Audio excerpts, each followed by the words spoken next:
Hi! இன்னைக்கு நம்ம மீன் குழம்பும், மீன் வறுவலும் தான் பார்க்க போறோம். நம்ம வந்துட்டு ஒரு பேன்ல கொஞ்சமா எண்ணெய் ஊத்திட்டு, கொஞ்சமா கடுகு, வெந்தயம், சீரகம், ஒரே ஒரு வரமிளகாய், ஒரு கொத்து கருவேப்பிலை, ஒரு 100 கிராம் அளவுள்ள சின்ன வெங்காயம், கொஞ்சமா உப்பு போட்டு நல்லா வதக்கிக்கலாம்.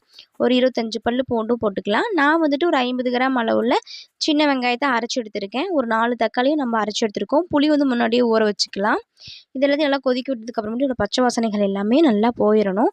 போனதுக்கப்புறமா நம்ம மூடி வச்சு எடுத்துட்டு கொஞ்சமா மஞ்சத்தூள், மிளகாத்தூள், கொத்தமல்லி தூள் இது எல்லாமே ஆட் பண்ணிக்கலாம். கொஞ்சமா நான் குழம்பு மீன் மசாலாவும் நான் ஆட் பண்ணிக்க போறேன். கொஞ்சமா தண்ணி ஊத்திட்டு நல்லா கொதிக்க வச்சுட்டு, நம்ம இந்த புளியும் நல்லா கரைச்சு ஊத்திக்கலாம் நம்ப. புளி நல்லா கரைச்சி ஊத்திட்டு உப்பெல்லாம் இருக்கான்னு சொல்லி நல்லா பார்த்துக்கலாம். இதுவும் நல்லா 2 கொதி வரட்டும். இந்த ஸ்டேஜில் நம்ம என்ன பண்ணுறோம்னு பார்த்தீங்கன்னா, நம்ம இப்போ கழுவி வச்சிருக்கக்கூடிய மீனெல்லாம் போட்டுக்கலாம். நான் வந்து கொத்தமல்லி தூள் வந்துட்டு இந்த ஸ்டேஜில் வந்து ஆட் பண்ணிக்கிறேன். மீன் போட்டுட்டு கொஞ்சமா தேங்காய் பாலுமே அரைச்சி ஊற்றிக்கலாம். உங்களுக்கு பிடிச்சிருந்தா சப்ஸ்கிரைப் பண்ணுங்கள். ஃபுல்